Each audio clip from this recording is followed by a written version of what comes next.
அம்மோ இன்னைக்கு சண்டே தானே, நான் என்ன சமைச்சேன்னு கேளேன். எதுக்குமா?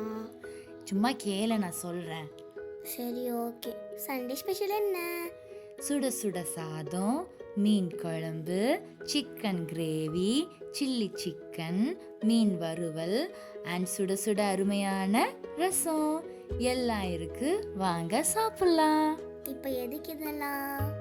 டேய், யூடியூப் சேனலில் நிறைய பேர் வகை வகையாக சமைச்சு வாங்க சாப்பிட்லாம் வாங்க சாப்பிட்லான்னு கூப்பிடுவாங்கல்ல, அதான் நம்மளும் கொஞ்சம் ஃபன்னாக ட்ரை பண்ணலாமேன்ட்டு ட்ரை பண்ணேன். ஓ, அப்படியா? சரி, நம்மளோட யூடியூபோட ஜீபூபா இருக்குல்ல, அதை எங்கே சொல்லிட்டு பார்க்கலாம். என்னது அது ஜிம்பும்பா? ஏய், உனக்கு தான் தெரியும்ல, எப்பவுமே நீ தானே சொல்லுவ. ஓ, அதுவா? அந்த மந்திரம் என்னன்னா, லைக் பண்ணுங்க, ஷேர் பண்ணுங்க, சப்ஸ்கிரைப் பண்ணுங்க.